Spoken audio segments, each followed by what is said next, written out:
નમસ્કાર, પ્રણામ મિત્રો, જય માતાજી, જય શ્રી કૃષ્ણ.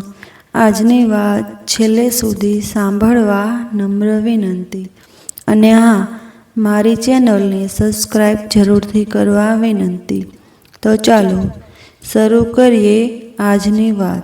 આખા દિવસના દોડધામ ભર્યા દિવસ પછી સોનલ ટીવી સામે ગોઠવાઈ. પોતાને ગમતી ટીવી સિરિયલ શરૂ થવામાં થોડી જ મિનિટ બચી હતી. ચાની પ્યાલી હોઠને સ્પર્શી જ કે વંદન સામે આવીને ઊભો રહી ગયો. સોનલના હાવભાવોમાં કંટાળો વ્યાપી ગયો. એક ઊંડા ઉચ્છ્વાસ જોડે એણે વંદન ઉપર એક કડક નજર ગોઠવી, જે વંદનને સંદેશ પહોંચાડી રહી કે આમ ટીવીની સ્ક્રીન અને એની મમ્મીની વચ્ચે ભીંત સમો ઊભો રહી એ મમ્મીની નિરાંતની પળોમાં વિઘ્ન પાડી રહ્યો હતો. અને મમ્મીને એ સહેજે ગમી રહ્યું ન હતું. જા, બહાર જઈ રમ. પાછળ ફરી વંદને ફરી એકવાર ટીવીની સ્ક્રીન નિહાળી. ત્યારબાદ પોતાની નજર મમ્મીની નજરમાં વિસ્મયથી ભેરવી. આખા દિવસની થાક પછી અન્ય કોઈ માનસિક ખેંચતાણ માટે તૈયાર ન હોય એ રીતે વંદનના શરૂ થનાર વાર્તાલાપના તાર તોડી નાખવાના હેતુસર સોનલનો અવાજ હેતુબદ્ધ કડક થયો. સામેથી હટ. મમ્મીના કાનની નજીક સરકી વંદને ધીમે રહી વાર્તાલાપ શરૂ કર્યો જ કે સોનલની ચીસ આખા ઘરમાં ગુંજી ઉઠી. ઊભો રે, પપ્પાને કહું છું. કેટલી વાર કહ્યું આમ નકામા? સોનલના ઊંચા અવાજથી આકર્ષાઈ માનવ શયનખંડમાંથી દોડતો બેઠક ખંડમાં દોડાઈ આવ્યો. શું છે? કામ કરવાનું ચેન નથી આ ઘરમાં? પપ્પાના ક્રોધિત લાલ-પીળા ચહેરાને નિહાળતા જ વંદન ધૂમ દબાવીને ઘરની બહાર તરફ ભાગ્યો. ટીવીની સ્ક્રીન નિહાળતા જ માનવ પરિસ્થિતિ કળી ગયો. તને કેટલી વાર કહ્યું કે વંદનની સામે માનવે દર વખતની જેમ જ એની ઉપર દોષારોપણ કર્યું. એ વાત સોનલની સહનશીલતાની પરે હતી. બચાવ પક્ષના વકીલ સમી એણે પણ પોતાની દલીલ ગરમ શબ્દોમાં પીરસી. હું તો કામવાળી છું. આખો દિવસ ઘરનું કામ કરતી રહું તો કોઈને કશો વાંધો નથી. હા, પણ બધી ફરજ પૂરી કર્યા પછી થોડા સમય માટે પોતાના મનોરંજન માટે ટીવી જોવા બેસવું એ કોઈનાથી સહન ન સહેવાય. માનવના શરીરના હાવભાવોમાં રીસ ઉતરી આવી.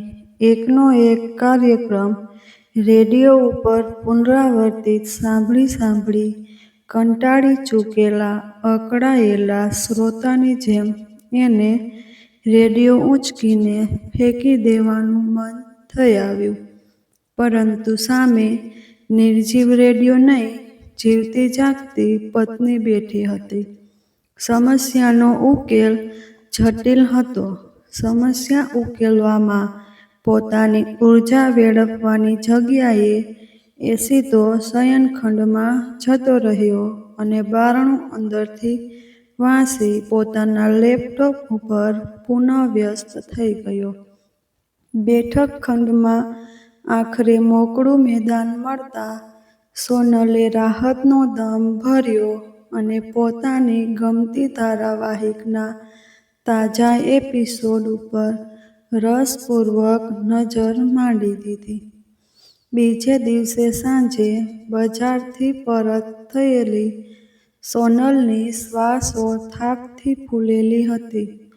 હાથમાં 4 જુદી જુદી ભારે કોથળીઓનું વજન હતું.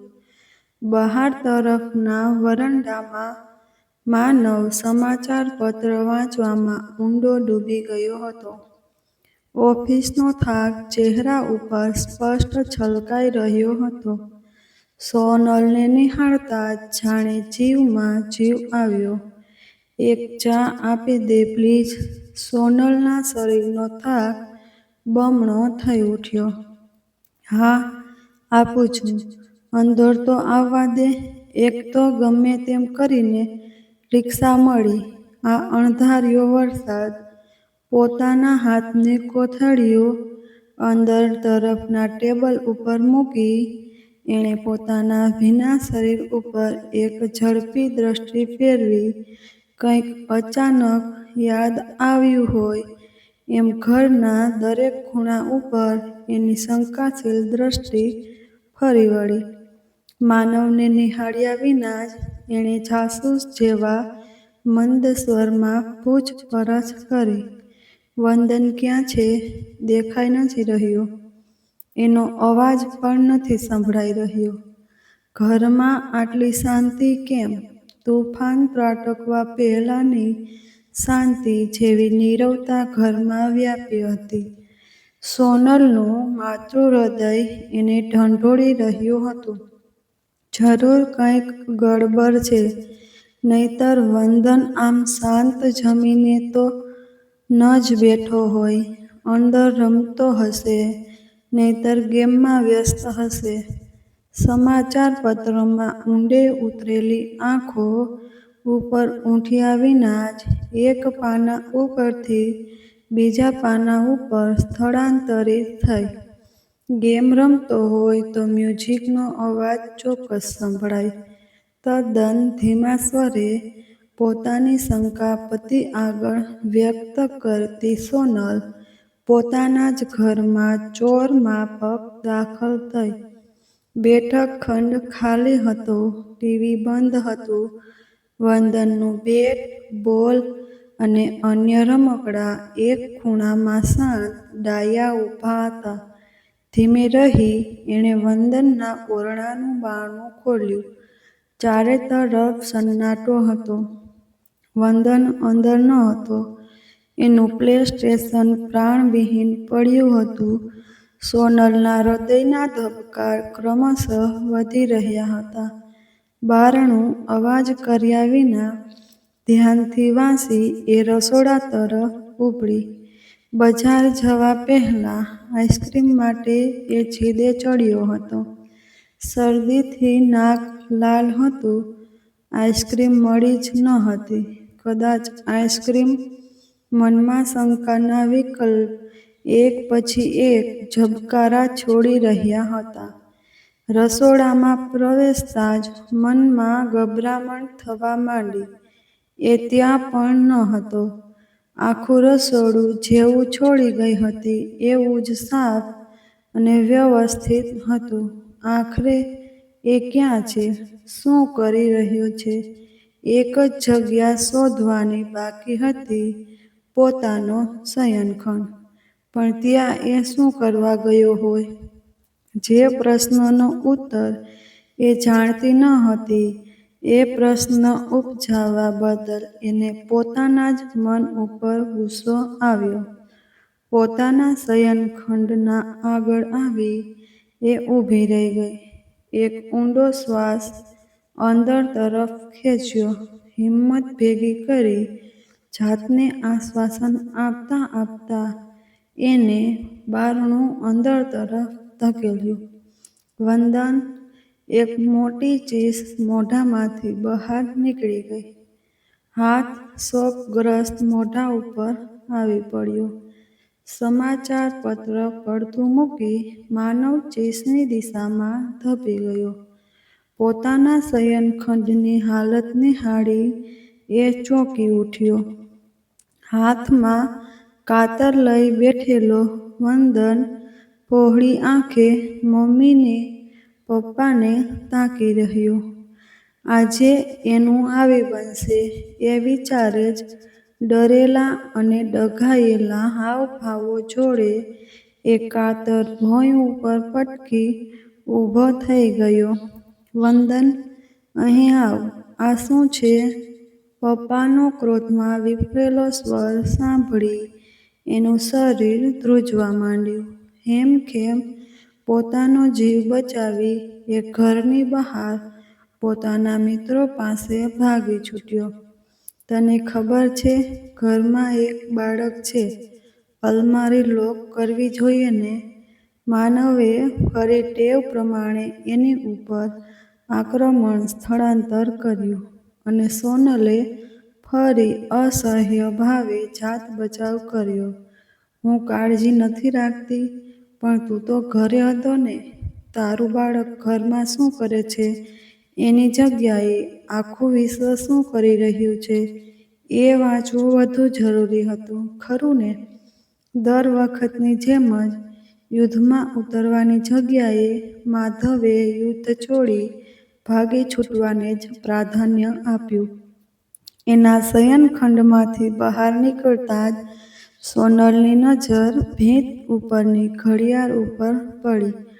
થોડા જ સમયમાં રાત્રિના ભોજનનો સમય થઈ રહેશે. હજી રસોઈ પણ બાકી હતી.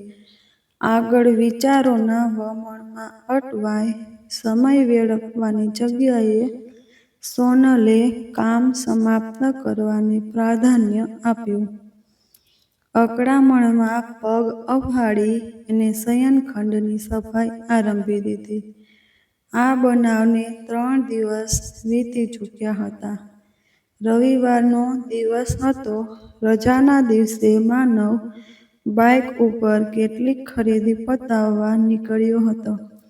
વંદનને પણ સાથે લઈ ગયો હતો, જેથી સોનલ શાંતિથી રસોઈ અને ઘરના કાર્યો ઉપર ધ્યાન કેન્દ્રિત કરી શકે.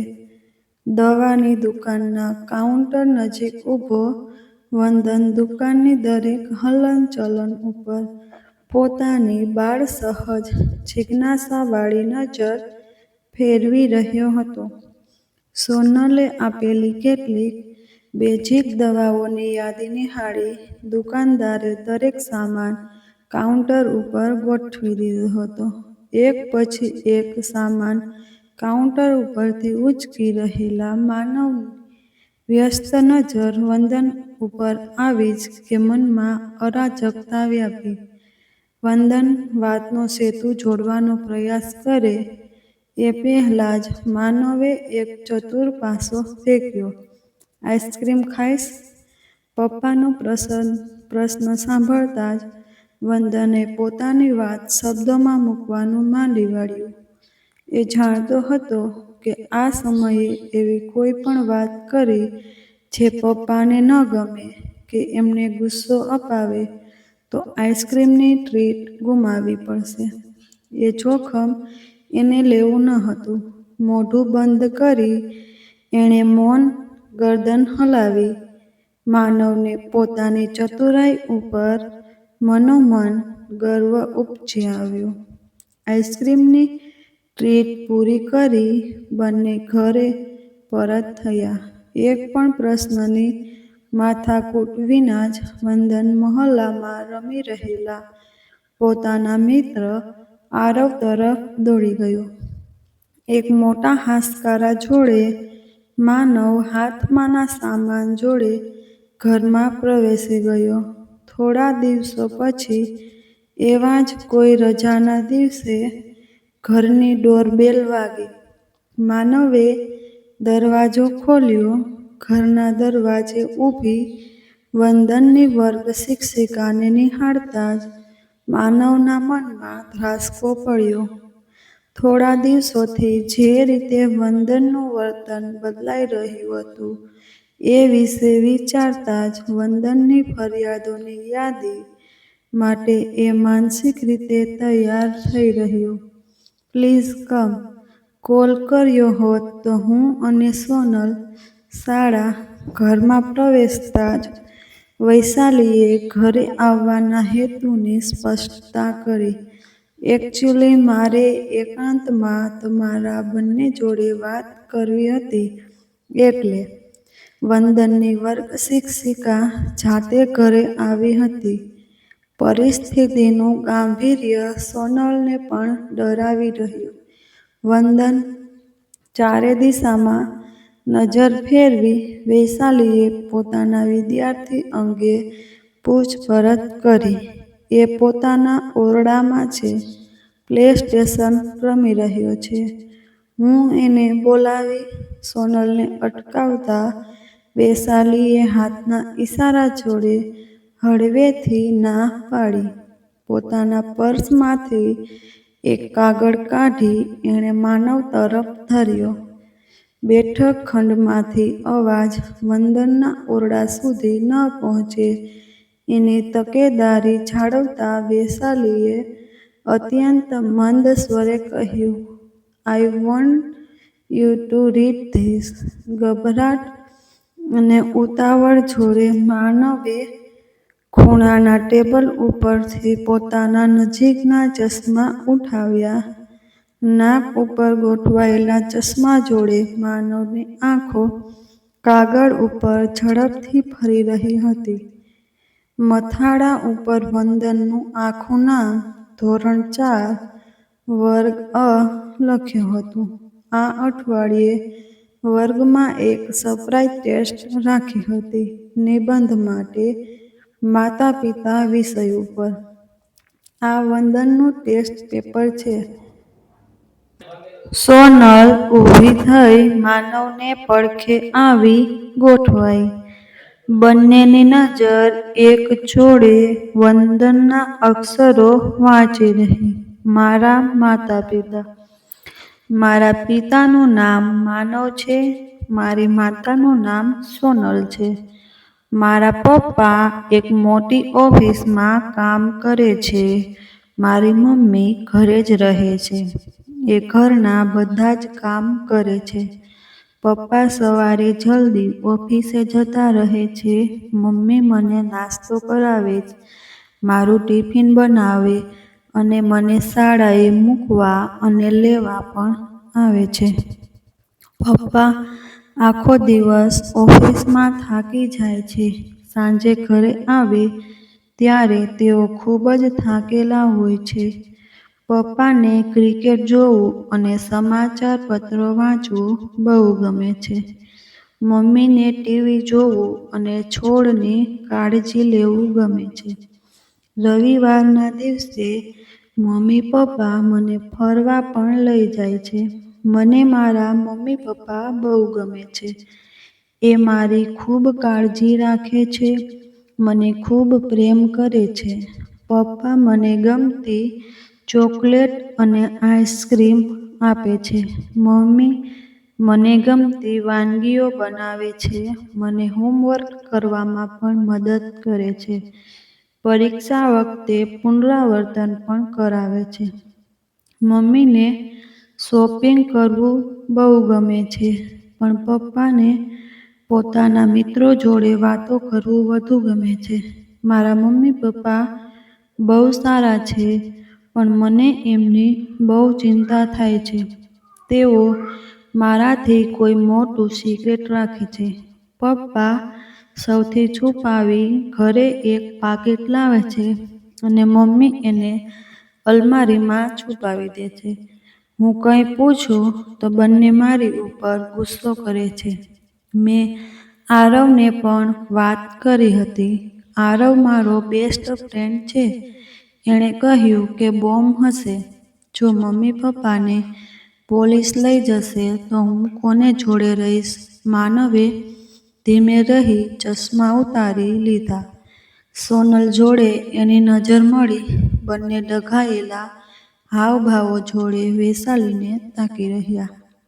ડોન્ટ વરી, આ કાગળ ફક્ત મારી પાસે જ રહ્યો છે અને ફક્ત મેં જ વાંચ્યો છે. માનવ અને સોનલના મનમાં મોટો હાશકારો થયો.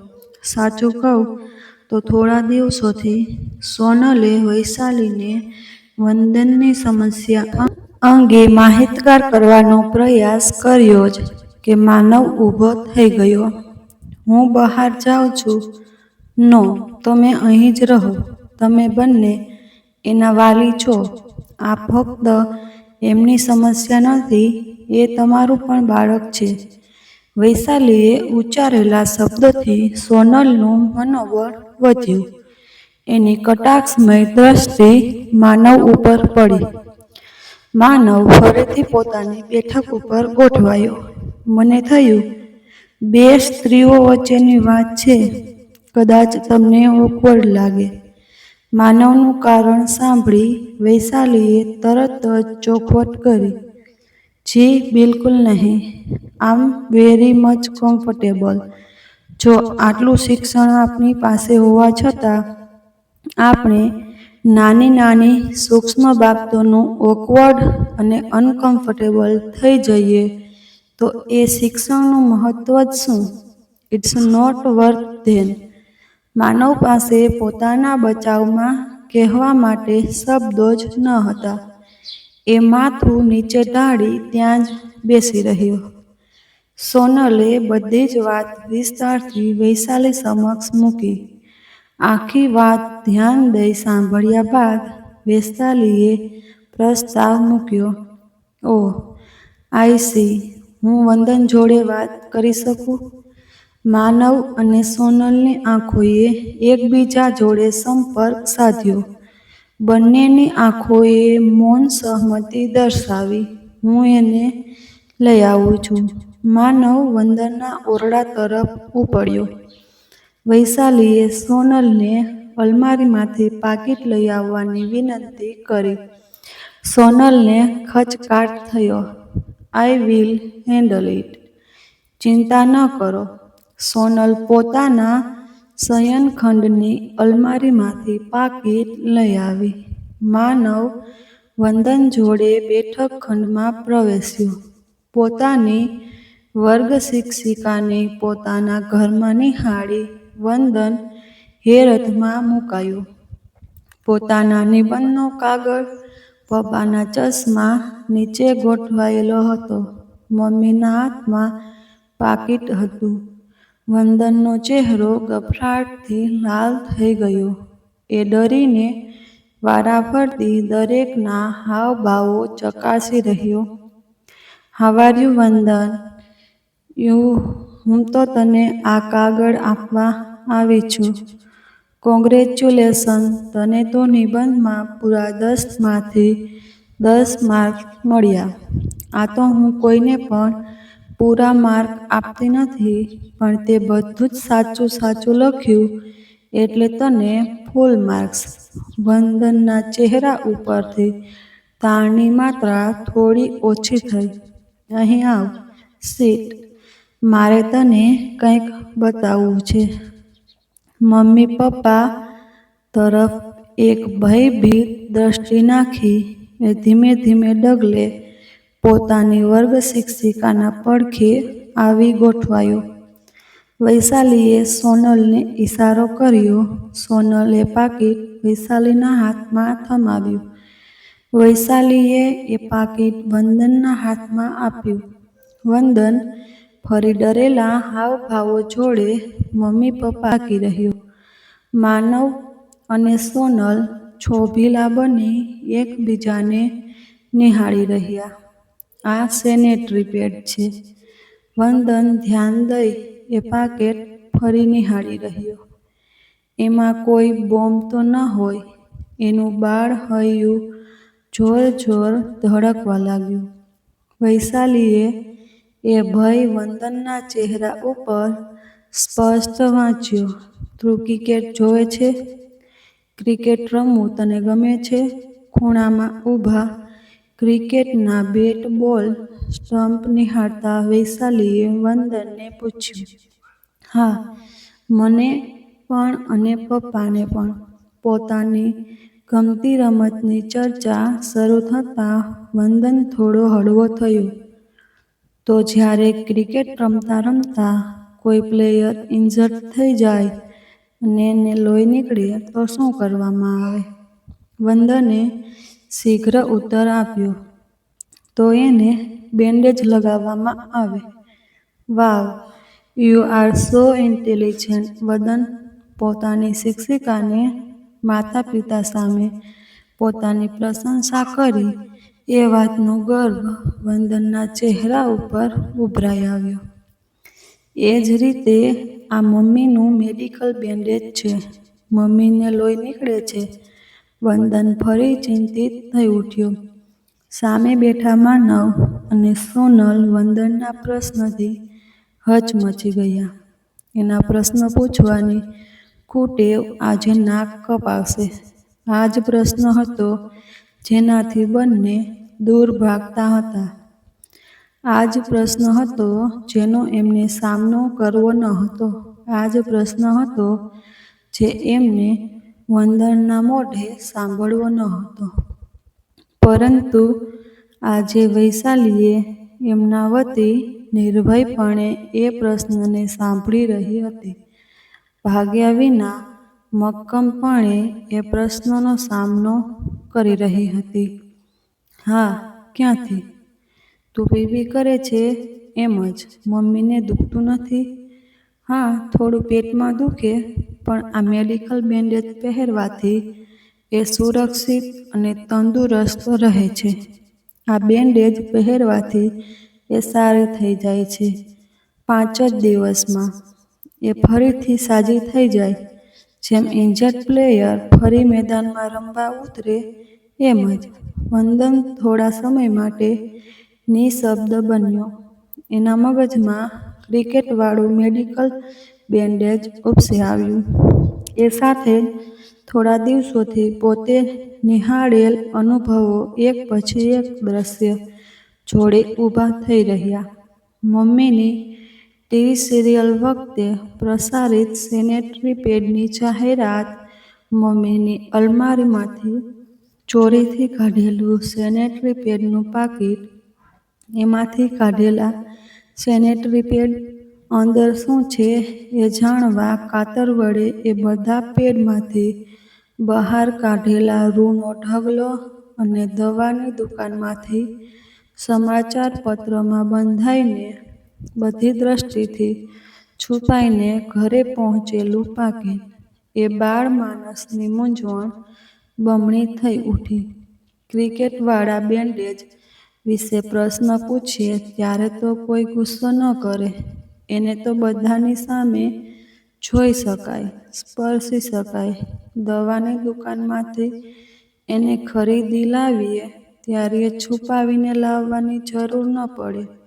બીજી બધું દવા જેમ લાવી શકાય એને તો પેપરમાં વીંટાળવું જરૂરી નથી. તો પછી આ મેડિકલ બેન્ડેજ માટે એવું જ કેમ નહીં? વૈશાલીની આંખો માનવ અને સોનલ ઉપર આવી ગોઠવાઈ. હાથ વડે અદપવાળી વંદનનો પક્ષ લેતા એણે એ પ્રશ્ન માનવ અને સોનલ તરફ પસાર કર્યો. Yes, that's not fair. એવું કેમ?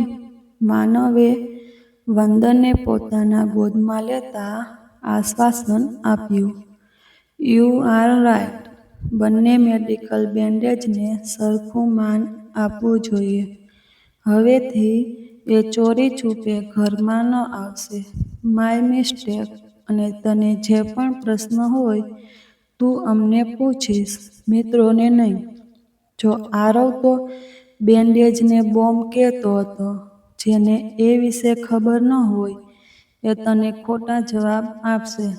સોનલે વંદનનો હાથ પકડતા સલાહ આપી. હું પ્રશ્ન પૂછીશ તો તમે ગુસ્સો નહીં કરશો ને? વંદનનો નિર્દોષ ચહેરો નિહાળી સોનલ એની ઉપર દયા અને સ્નેહ બંને એક સાથે ઉભરાયા. જરાયે નહીં. આઈ પ્રોમિસ. વંદનનો ચહેરો આનંદ અને સંતોષથી મલકાઈ ઉઠ્યો. વંદન ઘરની બહારની દિશામાંથી આરવનો અવાજ ગુંજ્યો.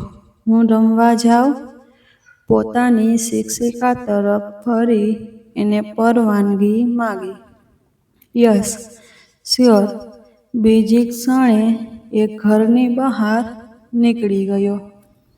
વૈશાલીએ પણ બહાર તરફ નીકળવાની તૈયારી દર્શાવતા પર્સ ઉઠાવ્યો.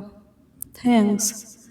કઈ રીતે આપનો આભાર વ્યક્ત કરીએ? સોનલના અવાજમાં કૃતજ્ઞતા પડઘાઈ. વૈશાલીએ એના ખભા ઉપર હાથ મૂક્યો. એક ઘર હોય, એની અંદર એક ખાલી ઓરડો હોય. જો એ ઓરડો ખુલ્લો છોડી દેવામાં આવે તો બધા જ જાણી જાય અંદર કશું નથી. કામ વિના કદાચ કોઈ અંદર ન પ્રવેશે. પણ જો એ જ ઓરડાને બહારથી તાળું મારી દઈએ અને એની ઉપર એવું લખી દઈએ કે અંદર જવું નહીં, અંદર શું છે એ વિશે કદી પૂછવું નહીં, તો કોઈને કોઈ રીતે એની અંદર જવા બધા જ પ્રયાસ કરશે. આને ખરાબ વર્તણૂક ન કહેવાય, માનવ સહજ જિજ્ઞાસા કહેવાય.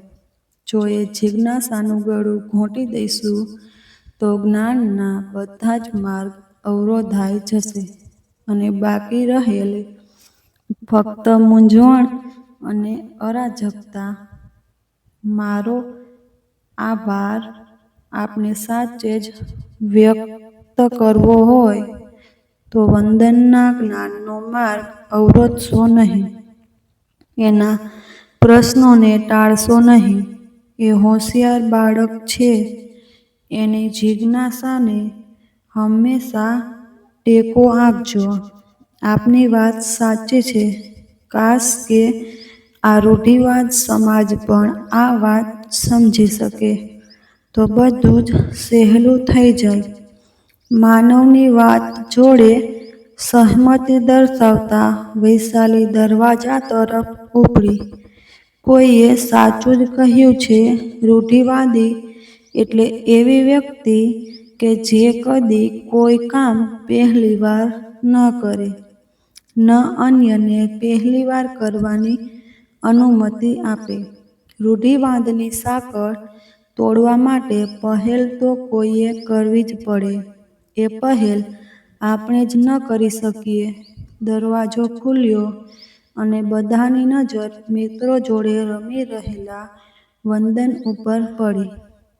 મારો પણ એક દીકરો છે, 3 વર્ષનો. થોડા જ વર્ષોમાં એ પણ વંદન જેટલો થશે.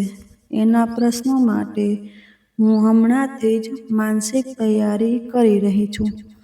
આશા રાખું કે સમાજને એક એવો દીકરો આપી શકું જે સમાજની દીકરીનું માન પણ જાળવે અને એનું દર્દ પણ સમજે. માનવ અને સોનલની નજર દૂર જઈ રહેલી વૈશાલીને એકીટશે તાકી રહી.